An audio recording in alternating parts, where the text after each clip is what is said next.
you now like have created your own Zen teaching practice with corporates, and it also ties into what we were talking about is, people are there to make money, right? They have the quota, they have to, please their shareholders, etc. But at the same time, they need to find peace within in themselves, and be able to kind of live in that system where, you have to, think about being in the present and not worry too much about the past, the future.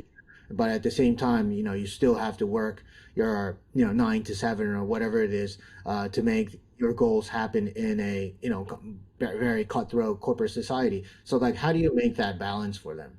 I decided I wanted to work with people of all professions and in corporations and in business offices and things like that, because I'm sure there are people there too who are saying, I wish I didn't have to struggle so much. I wish I wasn't always going after money. I wish I could just find some time to relax, to take care of myself.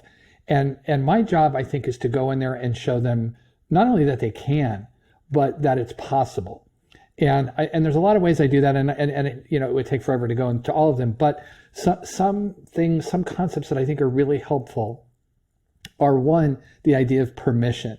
Is that I knew that I was not going to, I didn't have the energy or the wherewithal or the wisdom to change the education profession. So all I could change was me, because that's what was in my circle of influence. That was what was in my control. And I want to tell people, you just need to give yourself permission to take care of yourself. Everything we do is a series of habits. The routines that we have are habits.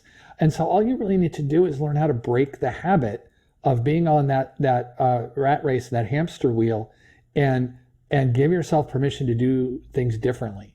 Okay. So the first step is permission. And then it's learning to detach from, detachment is a big Zen concept of anticipated outcomes, right? Of, like we were talking about before, that ladder that you climb up of this school, and then, then I get this company, and then I have to make $1 million. No, you don't.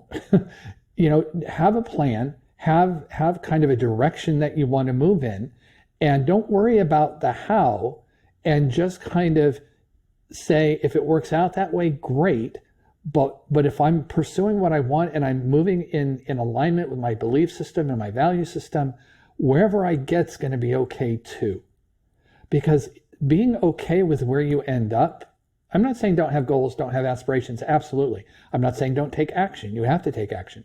But being okay with where you end up, even if it's not what you thought, releases so much stress. It's hard to articulate.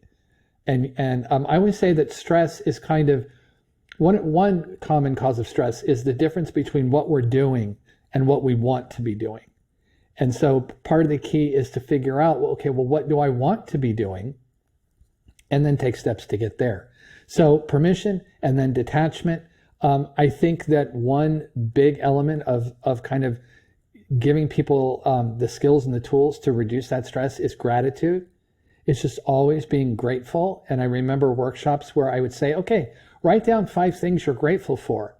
And they did, and we talked about it. And then I realized, I still have a little more time in my workshop. I was new and I was trying to figure out the timing. I said, write down 5 more things. And while they were writing down 6 through 10, I realized we could do this forever. There's always something to be grateful for. And I know that when I'm feeling particularly stressed out or frustrated or upset or burnt out, I stop, I focus on the moment, and I look at the things that I'm grateful for. So I think that, those 3 are always kind of the ones that come to me first in terms of how to start.